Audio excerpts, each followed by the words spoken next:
बिस्मिल्लाहिर्रहमानिर्रहीम। अस्सलाम वालेकुम। आप देख रहे हैं हालात। मैं हूं सईद चौधरी। इमरान खान का ऑक्सीजन सिलेंडर हो गया ख़त्म और वो खुद डेंजर जोन में दाखिल हो गए हैं। ऐसे जोन में यहाँ से सही सलामत वापसी जो है वो नामुमकिनात में से होती है, तकरीबन नामुमकिन होती है। ये सवालात करते हैं आप लोग भी मुख्तलिफ मेरे व्लॉग्स पे, और इनबॉक्स भी बहुत सारे दोस्त जो है मैसेज करते हैं कि जनाब आप रोज़ाना ये स्टोरी सुनाते हैं कि इमरान खान को पीछे से सप्लाई बंद हो गई हुई है और रावलपिंडी में बड़ा गुस्सा है, तो फिर कुछ किया क्यों नहीं जा रहा। ये बड़ा अहम सवाल है, इसका जवाब भी आज हम आपको देंगे। और फिर पीएम ऑडियो लीक्स जो हैं उनके हवाले से जीआईटी तश्कील दे दी गई है और इमरान खान साहब जो हैं आ बैल मुझे मार, और वो जो रुख है ऑडियो लीक की इंक्वायरी का वो अपनी तरफ मोड़ने की कोशिश कर रहे हैं। ये इमरान खान साहब धरे जा सकते हैं उसमें, ये कैसे धरे जा सकते हैं इस पर भी बात करूंगा। और फिर जो इन स्विंगिंग यार्कर तैयार किया हुआ है खान साहब ने, और खान साहब बता रहे हैं कि मैंने वो तीसरी विकेट दरमियान वाली विकेट उड़ानी है, और दरमियान वाली विकेट उन्होंने किसको कहा है, इस पर बात करेंगे। और इससे पहले हम गुफ्तगू करेंगे जो इमरान खान साहब ने यूनिवर्सिटी लाहौर कॉलेज यूनिवर्सिटी में खिताब फरमाया है। बड़ी लैदे हो रही है। जो वहाँ वाइस चांसलर साहब हैं डॉक्टर असगर जैदी साहब, 2-3 माह रह गए उनके, और ये समझ नहीं आ रही कि जिनके ओहदे की मुद्दत थोड़ी सी रहती है वही क्यों ऐसी हरकतें करते हैं। अब असगर जैदी साहब बतौर वाइस चांसलर उनका थोड़ा सा टाइम रह गया, 2-3 माह मैंने अर्ज़ की है। इसी तरह जो CCPO लाहौर थे उनकी रिटायरमेंट में भी गुलाम महमूद डोगर, जिनको वफाक ने वापस बुलाया है लेकिन वो नहीं छोड़ रहे चार, क्योंकि वज़ीर आला कह रहे हैं कि नहीं छोड़ना जनाब। तो ये क्यों ऐसे रिटायरमेंट के करीब जाके ऐसे क्यों हो जाते हैं। वो एक दफ़ा सरकार के बड़े ज़िम्मेदार बंदे से मेरी बात हो रही थी, पुरानी बात है, तो मैंने उन्हें कहा कि जनाब हाई कोर्ट्स में और सुप्रीम कोर्ट में जो मुकदमात की भरमार है, इसी स्पीड से ये जो मुकदमा निपटाए जाने की रफ्तार यही रही तो फिर तो ये एक सदी लग जाएगी मुकदमात निपटाते निपटाते। तो आप अडहाक जज क्यों नहीं मुकर्रर कर देते कि जनाब वो फौरी तौर पे को 3-3 साल के लिए जज ले आए और वो कर दे। तो उन्होंने कहा जनाब फिर वो इंसाफ का जो कत्लेआम होगा आपको अंदाज़ा नहीं। फिर उन्होंने मुझे एक मिसाल दी। उन्होंने 2 जजेस के नाम मेरे सामने रखे और उन्होंने कहा कि जनाब ये देखें, ये इनकी शोहरत और साख कितनी कमाल की थी। तमाम ज़िंदगी साफ सुथरा इन्होंने काम किया, लेकिन आखिरी 1-2 साल में वो ऐसी बदनामी उन्होंने मोल ली, तो फिर अंदाज़ा लगा लें कि आखिर में जाके बंदा कुछ थोड़ा सा हरीस हो जाता है या क्या हो जाता है, नए ओहदे की तलाश में होता है, या वो समझता है कि जनाब अब मैं रिटायर हो रहा हूँ तो मेरे पास कुछ होना चाहिए मुस्तकबिल के तहफ़्फ़ुज़ के लिए, तो कोई नया ओहदा मिल जाए मुझे। बहरहाल जो भी है ये हुआ। इस पे जो गवर्नर पंजाब हैं बतौर चांसलर, उन्होंने भी नोटिस लिया है, और जो वफाकी वज़ीर तालीम हैं राना तनवीर साहब, उन्होंने भी इस पे नोटिस लिया है। बहरहाल वो वाइस चांसलर साहब कह रहे हैं कि जनाब वो मेरा फोरम हाज़िर है, कोई भी आके खिताब कर सकता है, लेकिन ये जो खिताब खान साहब का हुआ ये पूरा पूरा सियासी खिताब था। इसमें असल में वो तकरीब क्या थी और खान साहब का खिताब क्या था। ये जो पंजाब इंफॉर्मेशन टेक्नोलॉजी बोर्ड है ना, और हायर एजुकेशन डिपार्टमेंट जो है महकमा आला तालीम, उनके इश्तराक से ये तकरीब थी, और उसका जो अनवान था उस तकरीब का वो था कि हुनर और तालीम साथ साथ, ये था। वहाँ अगर खान साहब जाते, चलो ठीक है वो एक सियासी पार्टी के सरबराह, लेकिन अगर सियासी के बजाय बच्चों की तालीम और तरबियत के लिए कुछ फरमा देते तो शायद इतना शोर ना मचता। लेकिन उन्होंने तो 100% सियासी तकरीर जो है वो फरमाई है। हमने तो कॉलेज में यही सुना था कि इत्तेहाद, तंजीम और ईमान, और इन तीनों की धज्जियाँ जो हैं वो खान साहब ने अड़ा दी हैं वहाँ अपने खिताब में। और वीसी साहब मैं समझता हूँ कि उस्ताद हैं, उस्ताद के ख़िलाफ़ बात करते भी थोड़ी सी तकलीफ़ होती है, लेकिन उनका जो किरदार है और उनके बारे में जो गवर्नमेंट कॉलेज के स्टूडेंट्स हैं वो ज़ाहिर है उनके मुंह पे तो बात नहीं कर सकते, लेकिन वो एक ख़ास नज़रिए रखने वाले जो जैदी साहब हैं वो वाइस चांसलर हैं, और फिर वो ज़ाहिर है वो डंडी शंडी पक शक मारना किसे दा समझा करो ना तुसी की कहना चाह रहे हैं मैं। और फिर होर बहुत सारी चीज़ां आ जाती, हसास मामलात आ जाते हैं। बहरहाल उन्होंने जो भी, अच्छा वहाँ अब खान साहब ने जो है ना वो एक स्टूडेंट्स को पास भी किया है। पहला इम्तिहान आप पास कर गए हो, टेस्ट पास कर गए हो, और वो लगवाई बूटी है उन्होंने जब वो साइफर का जिक्र कर रहे थे, वो जो लिखा था खत अमेरिका में पाकिस्तानी सफीर ने, तो उस पे खान साहब उसकी तो जान ही नहीं छोड़ रहे, हालांकि उसकी बहुत सारी जगहों से तरदीद हो चुकी हुई है। और खान साहब की जो मिन्नतें और तरले हैं अमेरिका की इक़्तिदार से हटने के बाद, वो भी मंजर आम पर आ चुके हैं। ज़ल्मे खलीलजाद से मुलाकात तक की बातें जो हैं, खबरें जो हैं, वो आ चुकी हुई हैं। अब वहाँ वो कह रहे हैं कि जनाब वो उन्होंने कहा, डोनाल्ड लू ने हमारे सफ़ीर से, कि इसको हटाओ, अगर नहीं हटाया तो इसके नताइज पाकिस्तान को भुगतने पड़ेंगे, कि वो तो सफ़ीर जो वो तो मेरा मतहत था, वो तो मेरे अंडर था, वो मुझे कैसे हटा सकता था।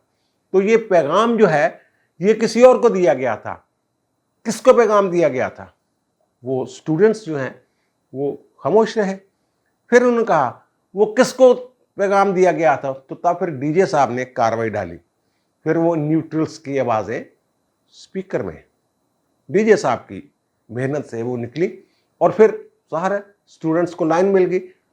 उनका तो ये ज़ाहिर है खान साहब का माजी में भी एक मैंने इनका जलसा था जिसमें लोग बड़े पुज़मुर्दा से थे, तो वो भी मैंने पूरी उसकी किया था पोस्टमार्टम, और दिखाया था कि लोग खामोश खड़े हैं लेकिन आवाज़ें आ रही हैं खान साहब के नारेबाजी और ये वो सारा डीजे का कमाल था।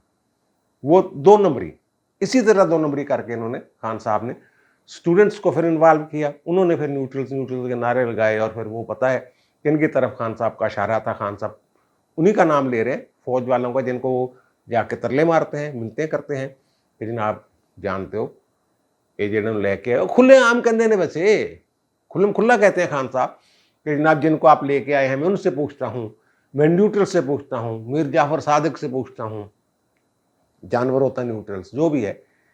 इसी तरह की बात खान साहब ने वहाँ की, और जब वो बूटी लगाई उन्होंने डीजी के ज़रिए, तो फिर वो स्टूडेंट्स ने वो नारे लगा दिए जो खान साहब चाहते थे। कुछ ने लगाए, कुछ ने नहीं लगाए, और फिर खान साहब ने कहा कि आप लोग, मैं आपका शऊर, जो सियासी शऊर देखना चाहता था, आप पास हो गए हैं, आपने इम्तिहान पास कर लिया, टेस्ट पास कर लिया, ये खान साहब अब डिग्रियां भी देंगे सियासी शऊर की। तो उन्होंने बहरहाल वो जो भी मामला मैंने आपके सामने रख दिया है कि खान साहब ने कैसे, और टारगेट उनका क्या था। टारगेट उनका वही थे रावलपिंडी वाले। रावलपिंडी वाले क्यों हैं? वो इसलिए कि रावलपिंडी से जो ऑक्सीजन मिलती थी, एक सिलेंडर था उनके पास, वो सिलेंडर खाली हो गया, रीफिल नहीं करने दिया रावलपिंडी वालों ने, उस सिलेंडर को रीफिल नहीं होने दिया, और खान साहब जो हैं उसमें वही सिलेंडर अपने कंधे पर रख के फिर रहे हैं, और उसमें ऑक्सीजन अब ख़त्म हो गई है। इस पर मैं आगे जाके बताता हूँ, तशरीह भी करता हूँ थोड़ी सी। और फिर खान साहब ने जो एक और बात की है कि इन्होंने, वो कहते हैं मैंने यार्कर तैयार किया हुआ है, इन स्विंगिंग यार्कर, और वो उन्होंने जो एक उनका खिताब है खान साहब का, वो फरमा रहे हैं कि जनाब मेरी नज़र में 3 विकेटें हैं। एक विकेट तो है जनाब जो सबसे बड़ा चोर है जरदारी की, और जरदारी जो सबसे बड़ी बीमारी है इस मुल्क की, इस तरह की बात कर रहे हैं। और दूसरी विकेट जो है वो है शहबाज शरीफ, चेरी ब्लाजम, कि जहाँ बूट मिलता है बूट पॉलिश करना शुरू कर देते हैं। खान साहब की यही जो हरकतें हैं ना, यही जो नाम रखते हैं लोगों के। एक हमारे और भी बड़े लीडर हैं जुल्फ़िकार अली भुट्टो साहब, उनकी तो खैर बात ही और थी, लेकिन वो भी नाम रख देते थे लोगों का, अपने जलसों में ऐसे नाम पुकारते थे। वो एक दफ़ा जनाब असगर खां का जिक्र, लोगों ने असगर खां को क्या कहेंगे जनाब, उन्होंने सोच सोची का आलू है, असगर खां आलू है, तो वो आलू के नाम से मशहूर हो गया असगर खां। अब यही नाम ऐसे ही रखते हैं, कुकड़ी, चेरी ब्लाजम, चोर, डीजल, और यही हरकतें जो हैं इनके वो नीचे तक पहुंच रही हैं। जो कारकुन हैं इनके, वो जो लंदन में जो मरियम औरंगज़ेब के साथ जो उनके नाम शाम लेके कोई जीवो गरीब किस्म के, वो बहरहाल उसमें बात होगी हुई है। तो ये खान साहब और वो जो है ना वहाँ बैठे हुए पाकिस्तानी निजात जो ये हरकतें कर रहे हैं, उनमें से बहुत सारे लोगों को मार्क कर लिया गया है। उनके हवाले से पाकिस्तान से जो कार्रवाई हो सकेगी वो की जाएगी। बहरहाल ये खान साहब की तरबियत का नतीजा ही है, जो भी है खान साहब का। अच्छा, अब खान साहब वहाँ वो कह रहे हैं 3 विकटें हैं, एक जरदारी, एक शहबाज शरीफ, और वो कहते हैं एक और विकेट है, एक तीसरी विकेट है। बड़ी देर से मैं तीसरी विकेट की तरफ देख रहा हूं, और वो कहते हैं कि इसके लिए इन स्विंगिंग यॉर्कर तैयार है, यानी वो दरमियान में है विकेट, और उस दरमियान वाली विकेट को मैं उस यॉर्कर से अड़ाऊंगा, इन स्विंगिंग यॉर्कर। और इन स्विंगिंग से आपके जहन में कुछ और चीज भी आती है, इन स्विंगिंग डोर्स भी होते हैं, पता है ना, आउट स्विंगिंग डोर्स, इन स्विंगिंग डोर्स। इन स्विंगिंग डोर्स वो होते हैं कि आप कमरे के अंदर खड़े हैं या गेट है आपके घर का, तो आप गेट खोलने जाते हैं और गेट जो है वो अंदर से बंदा खोलता है और अंदर की तरफ खुलता है वो गेट, वो इन स्विंगिंग गेट होता है। और खान साहब इन स्विंगिंग यॉर्कर करना चाह रहे हैं। वो समझते हैं कि शायद घर के अंदर, उस एस्टेब्लिशमेंट के घर के अंदर कोई ऐसा बंदा है जो इन स्विंगिंग डोर को खोल सकता है। मुझे तो यही समझ आती है खान साहब की। और वो कहते हैं उस यॉर्कर से मैं वो दरमियान वाली विकेट, यानी एक तरफ जरदारी की विकेट है, एक तरफ शहबाज विकेट है, और एक दरमियान में विकेट है जिसकी तरफ मैं बड़ी देर से देख रहा हूँ, ये खान साहब फरमा रहे हैं। और फिर उसका अंदाज़ा लगा लें आप। और फिर इसका जो वहाँ बैठे हुए हैं रावलपिंडी में, उनको समझ नहीं आ रही, आपको और मुझे समझ आ रही है, उनको समझ नहीं आ रही। और मैं ये बड़ी देर से कह रहा हूँ और बार बार कह रहा हूँ, जब से ये इक़्तिदार से निकले हैं और उसके बाद इन्होंने ये शुरू किया है इस तरह की बातें, तो मैंने कहा इन्होंने अपने पाँव पे कुल्हाड़ी मार ली है खान साहब ने। मामला ठीक चल रहे थे, अंदर हमदर्दी रखने वाले लोग भी मौजूद थे, पेशावर में इनकी मर्जी के लोग चले गए थे, लेकिन खान साहब ने उनको भी जो है वो शर्मिंदा करवाया बड़ों के सामने कि जनाब ये बंदा है जिस पे हमने हाथ रख दिया था। अब वहाँ से मायूसी ही मायूसी खान साहब के लिए। और वो जो मैंने कहा ना ऑक्सीजन सिलेंडर, वो ऑक्सीजन वाला सिलेंडर जो है ना, अगर उसमें थोड़ी बहुत ऑक्सीजन आएगी भी तो पाइप वो खान साहब को नहीं मिलेगा। ये मैं बड़े वसूख से कह रहा हूँ, इतनी पक्की खबर ये मैं आपके साथ शेयर कर रहा हूँ जितनी पक्की ये बात है कि आप मुझे इस वक्त सुन रहे हैं, मेरा वीलाग। और वो बात जो है कि जनाब खान साहब अगर इतने आगे बढ़ गए हैं, रेड लाइन क्रॉस कर जाते हैं, आए रोज कर जाते हैं, तो वहाँ से कुछ क्यों नहीं होता। वहाँ से मैंने अर्ज़ किया, एक तो ऑक्सीजन की सप्लाई जो है वो बंद हो गई हुई है। अब खान साहब कितनी देर तक सियासी तौर पर ज़िंदा रहते हैं ये डिपेंड करता है खान साहब के असाब पे, या वो कितनी ऑक्सीजन जो है उनकी ज़िंदगी के लिए, सियासी ज़िंदगी के लिए ज़रूरी है। वहाँ से जो ऑक्सीजन मिलती थी, जैसे आग भड़कती थी, वो नहीं। अच्छा, अब मैंने ये बात जो आप मुझसे पूछते हैं कि फिर ये इसका होता कुछ क्यों नहीं, वो अदारे क्या सोए हुए हैं, क्या किया हुआ उन्होंने, तो यही सवाल मैंने उनसे किया। जिन तक मेरी रसाई थी उन्होंने मुझे बड़ी एक दिलचस्प मिसाल दी। उन्होंने कहा जनाब कभी आपने कौवे और अकाब को देखा है कि अकाब उड़ रहा होता है तो कौवा उसका पीछा कर रहा होता है, और बाज़ औक़ात जो कौवा है वो अकाब के ऊपर सवार भी हो जाता है, और कौवा ये समझता है कि मैंने जनाब अब इसकी पीठ पे सवार हो गया हूँ, अब इसकी कमान जो है जो भी मैं इसके साथ करूँ। और कभी वो उसको ठूंगे मारता है गर्दन पे ऊपर बैठ के, कभी कुछ करता है। तो अकाब जो है वो पलट झपट करके उसको नीचे लेके पंजे में नहीं पकड़ता। वो कहते हैं अकाब का वो फिर एक और तरीका वारदात है, और वो तरीका वारदात ये है कि कौवे को पता भी नहीं चलता। अकाब जो है वो उड़ता है ऊपर की फ़ज़ा में, और वो वहाँ पहुँच जाता है जहाँ पे जो कौवा है उसके लिए जितनी ऑक्सीजन दरकार होती है। अकाब कम ऑक्सीजन में भी ज़िंदा रह सकता है, और वो जो कौवा है वो उसकी परवाज़ उतनी ऊंची हो ही नहीं सकती, और फिर वो ऑक्सीजन की कमी की वजह से खुद ही गिर पड़ता है। جو بھی کہہ لیں آپ اس کو نام دے لیں کہ وہ ادمویا ہو جاتا ہے یا جان چلی جاتی ہے، جو بھی ہے، وہ کہہ رہے ہیں خان صاحب کے ساتھ اب یہی ہو رہا ہے۔ خان صاحب یہ سمجھ رہے ہیں کہ میں عقاب پہ سوار ہو گیا ہوں اور عقاب جو ہے وہ مجھ سے خوفزدہ ہو کے بھاگا پھر رہا ہے، مجھ سے ڈر کے اڑ رہا ہے، لیکن عقاب جو ہے وہ اس کی اپنی ایک چال ہوتی ہے اور اس کے نتیجے میں وہ کوے کو گراتا ہے، اپنا زور لگاتا ہی نہیں اس طرف۔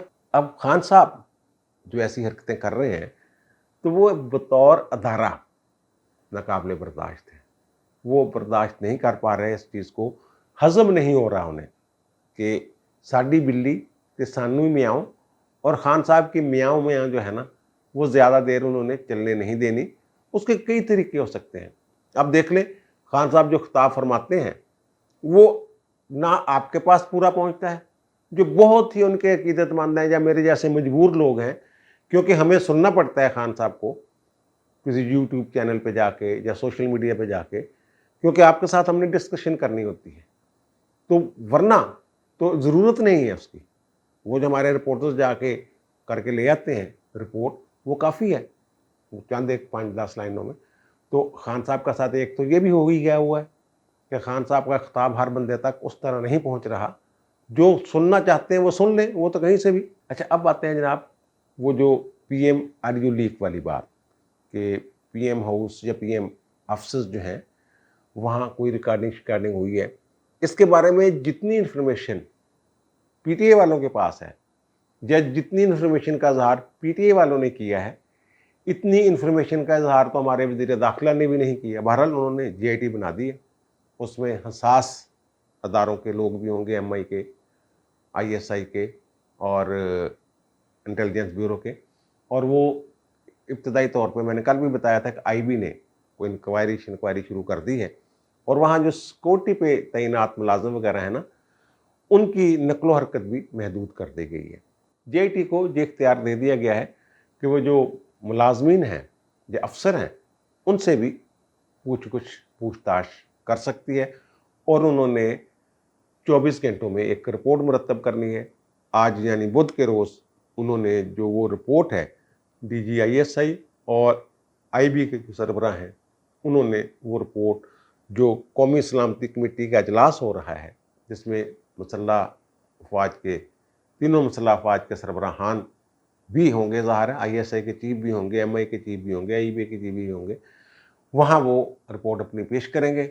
اور کہا یہ جا رہا ہے، ذرائع یہ کہہ رہے ہیں کہ یہ ہفتے 10 دن میں وہ خیال یہ کیا جا رہا ہے کہ وہ متعلقہ لوگوں تک پہنچ جائیں گے۔ اب یہ ان کی پہنچ میں ہیں، متعلقہ لوگ نہیں ہیں، یہ بگنگ تھی، موبائل سے کی گئی ریکارڈنگ تھی، کوئی انسٹرومنٹس وغیرہ لگائے تھے، اور آئی بی جو ہے اس کو انہوں نے بڑا ان آلات سے لیس کیا تھا پچھلے دور میں، نواز شریف کے دور میں نون لیگ نے، کہ تقریباً ان کے پاس جو انسٹرومنٹس ہیں وہ آئی ایس آئی کے برابر ان کے پاس وہ ہے، ریکارڈنگ یہ وہ پتہ چلانا، موومنٹس، سارا کچھ ان کے پاس وہ ہے۔ اب جو میں نے ذکر کیا کہ ان کے پاس انفارمیشن جو ہے پی ٹی آئی والوں کے پاس یہ ان سے زیادہ ہے۔ مثلاً فواد چودھری صاحب نے جو آج فرمایا ہے، صحافیوں کے ساتھ گفتگو کی ہے، تو انہوں نے کہا جناب یہ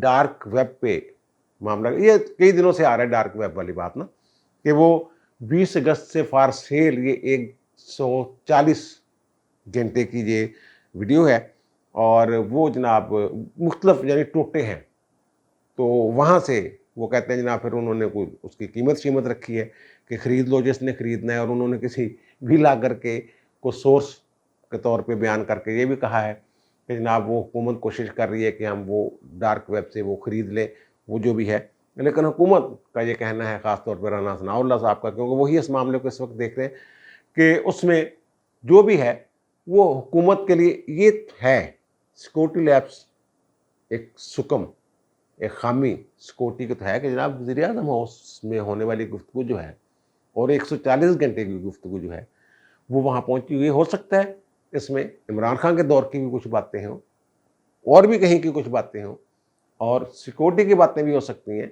فواد چودھری صاحب نے یہ کہا ہے، تو وہ बहरहाल ये इनके पास इन्फॉर्मेशन ज़्यादा है हुकूमत से, और वो इनको ये भी पता है कि 20 अगस्त से पड़ी हुई थी, और फिर कल एक अकाउंट बना है ट्विटर अकाउंट, और उस पर फिर वो ट्वीट की गई, उसके टोटे लीक किए गए, ये वो कह रहे हैं। और जो इसके अलावा जो खान साहब ने बात की है, खान साहब ने तो ये ज़ाहिर कर दिया है, और खान साहब को इस बात पे शामिल तफ्तीश किया जाना चाहिए कि और वीडियोस भी आ रही हैं। खान साहब ने जो कहा है वो हम थोड़ा सा हिस्सा उसका सुनाते हैं, फिर उससे आगे वो क्या बात हुई है वो भी आपके साथ जिक्र करते हैं। ऑडियो लीक्स में और भी कुछ आ रहा है, अभी आने वाले दिनों में आप किस्तों की इंतजार करें। अच्छा, खान साहब फरमा रहे हैं कि ऑडियो लीक्स में और भी बहुत कुछ आ रहा है, और आने वाले दिनों में वो कहते हैं कि आप मज़ीद किस्तों का इंतज़ार करें, यानी सिर्फ यही नहीं बल्कि और किस्तें भी आएंगी। ये तो चलो एक कॉमन सेंस की बात है, हो गया, ठीक है जनाब। मैं भी ये समझ रहा हूँ कि अगर वो कहते हैं कि 140 घंटे की ऑडियोज़ हैं, रिकॉर्डिंग्स हैं मुख्तलिफ़ किस्म की, तो ये बात चलो ठीक है, कॉमन सेंस की बात है। कॉमन सेंस में उन्होंने वो बता दिया अपनी अक्ल और शऊर के मुताबिक, मज़ीद भी आएंगे, आप इंतज़ार करें। लेकिन साथ ही जो एक और बात उन्होंने की है, उनका जनाब एक वीडियो ऑडियो ऐसी भी आ रही है जिसमें मरियम नवाज शरीफ जो हैं अपने अब्बा जी से कह रही हैं, वो अब देखें इनको कैसे पता चल गया। इन्होंने इतनी बात करने के बाद फिर जगह सुना है, ताकि मैं कह सकूं कि मुबैना तौर पर मैंने कहीं से सुना था। कहाँ से सुन लिया आपने? ये तो अभी जो लीक ही नहीं हुई ऑडियो, वो आपने कैसे बता दिया कि जनाब ये होने वाला है? ये कह रहे हैं कि जनाब वो एक ऑडियो है जिसमें मरियम अपने अब्बा जी नवाज शरीफ को कह रही है कि चीफ इलेक्शन कमिश्नर ने कहा है कि तोशाखाना केस में हम इमरान खान को नाअहल कर देंगे। अब नहली वाली बात तो खान साहब करते रहते हैं, और तोशाखाना वाले केस में ये खौफजदा भी हैं खान साहब। फन एंड फंडिंग वाले में भी बहुत सारे मुकदमात खान साहब के ऊपर ऐसे हैं जिसमें ये नाअहल हो सकते हैं, लेकिन ये डिपेंड करता है उन अदारों पे कि वो क्या करते हैं इनके साथ, वो किस हद तक चेहरा देखे बगैर फैसला करते हैं। वो मैंने जिक्र किया है कि अगर इंसाफ तो करना होता है, अगर आसमान भी गिर पड़े तब भी इंसाफ होना होता है, उस तरह का इंसाफ करते हैं, या वो उसके नताइज देखने बैठ जाएंगे, जनाब इसका नतीजा क्या निकलेगा, बड़ा पॉपुलर है, और पॉपुलर है तो फिर ये किस किस को नुकसान पहुंचा सकता है, मुल्क के लिए क्या नुकसानदेह होगा। वो जो ऐसी पॉपुलरिटी जो नफरत पैदा करे, इंतशार फैलाए, इमानत तंजीम की बात ना करें, तो फिर आप उस पॉपुलरिटी को क्या कहेंगे? वो तो एक इंतशारी टोला होता है। अगर इंतशारी टोले को आप मज़ीद देते रहेंगे, शह देते रहेंगे ऐसे फैसले करके, तो फिर वो जो भी उसके नताइज हैं आगे जाके और ख़तरनाक होते जाएंगे। अब खान साहब जो कह रहे हैं कि मरियम वाला जो ऑडियो आने वाली है, तो खान साहब को कैसे पता चला? मेरा ख्याल है जो GIT है उसको इस तरह भी ध्यान देना चाहिए। अभी तो वो लगे हुए इस बात में कि जनाब बगिंग हुई कैसे, रिकॉर्डिंग हुई कैसे, इब्तिदाई इस तरफ वो लगे हुए हैं, और वो कहते हैं कि हम वो तक इब्तिदाई रिपोर्ट तैयार कर लेंगे और फिर हफ्ता 10 दिन में किसी न किसी नतीजे पर पहुंच जाएंगे मुतलका लोगों तक, के अंदर के लोग हैं, बाहर से कोई गड़बड़ हो रही है, कहाँ से हुई है, कोई सरकारी मुलाजम इसमें मुलव्वस हैं, हसास इदारों के कोई एहलकार मुलव्वस हैं, इमरान खान के चाहने वाले कोई मुलव्वस हैं, कुछ भी हो सकता है। लेकिन खान साहब तक ये ऑडियो कैसे पहुंच रही है? तो खान साहब से पूछना चाहिए, खान साहब ये आपने कैसे फरमा दिया? अगर तो खान साहब के पास ये इन्फॉर्मेशन है तो बताएं कि ये इन्फॉर्मेशन कहाँ से आई है। अगर ऐसी कोई ऑडियो है ही नहीं तो फिर जो बहुतान तराशी कर रहे हैं खान साहब, तो इस पर भी तो कानून को हरकत में आना चाहिए ना, कि खान साहब ये जब आपने सुनी नहीं, है ही नहीं ऐसी, ये कहेंगे मुझे नहीं पता, फिर कहेंगे आपने ये कैसे इल्ज़ाम लगा दिया चीफ इलेक्शन कमिश्नर पर डायरेक्ट। चलो मरियम को तो छोड़ दें, अब ये और बातें भी कर रहे हैं ना, मरियम भी तो वो लैपटॉप देने जाती थी कनेड कॉलेज में और पंजाब यूनिवर्सिटी में, वो वहाँ जाकर कोई सियासी तकरीर थोड़ा करती थी, वो लैपटॉप देती थी और लैपटॉप के मुतलका को बातें करती थी। वो तो वो मुझे भी भेज सकता है वज़ीर आला, वज़ीर आला का सही जी आकर यार फलां चीज़ दिया, मेरे लो पैगाम दिया, ये जो भी करना ठीक है, उनके पास सौदा नहीं था। लेकिन खान साहब ने तो खालिस्तन एक सियासी किताब। अच्छा, मरियम से याद आया कि मरियम का जो पासपोर्ट वाला केस है आज वो लगा हुआ है लाहौर हाई कोर्ट में, 3 रुकनी بینچ کے سامنے. چیف جسٹس صاحب ہیں اس میں, علی باقر نجفی صاحب ہیں, اور پھر جسٹس طارق سلیم صاحب ہیں, اور نیب وغیرہ سے جواب جو مانگا ہوا ہے اس پہ. تو اس کیس میں بظاہر تو کچھ نہیں, اس میں مثبت پیش رفت آج امید ہے کہ ہونے والی ہے, کیونکہ نہ ریفرنس, جس ریفرنس میں وہ ضمانت ہے اور پاسپورٹ ضبط کیا ہوا ہے, نہ وہ ریفرنس فائل ہوا ہے, وہ کیس فائل ہی نہیں ہوا عدالت میں. اور پھر جو نیب ترمیمی آرڈیننس ہے اس کے بعد تو شاید وہ ویسے ہی اس کی جان شان جو ہے وہ ختم ہوگی, اور پھر ویسے بھی 7 کروڑ روپے انہوں نے زر ضمانت کے طور پہ بھی, جتنا ان پہ الزام تھا کہ اتنے پیسے جو ہیں, اتنے پیسوں کا الزام ہے, تو وہ بھی انہوں نے رکھا ہوا. تو میرا خیال پاسپورٹ کی واپسی میں کوئی اب قباحت جو ہے وہ نظر نہیں آ رہی. اور دوسرا, اسحاق ڈار صاحب آ گئے ہیں واپس, اور ان کے آنے کے ساتھ ہی جو ڈالر ہے وہ نیچے آنا شروع ہو گیا ہوا ہے. اب دیکھیں, پتہ نہیں یہ مصنوعی تھا یا کیا تھا, مفتاح اسماعیل صاحب کی نلحقی تھی یا کیوں ہے. اچھا, اب دیجیے مجھے اجازت, لیکن وہ ایک جاتے جاتے بات میں پھر کر دوں کہ جو وہ ان سوئنگنگ یارکر کے ساتھ درمیان والی وکٹ اڑانا چاہتے ہیں نا, درمیان والی کلی پٹنا چاہتے ہیں خان صاحب, وہ کلی خان صاحب نے پٹن نہیں دینی, انہوں نے یارکر کرن نہیں دینا انہوں نے. دوبارہ ملاقات ہوتی ہے نئی لاکھ کے ساتھ. اللہ تعالیٰ آپ پر, مجھ پر, ہم سب پر مہربان رہے. اللہ حافظ.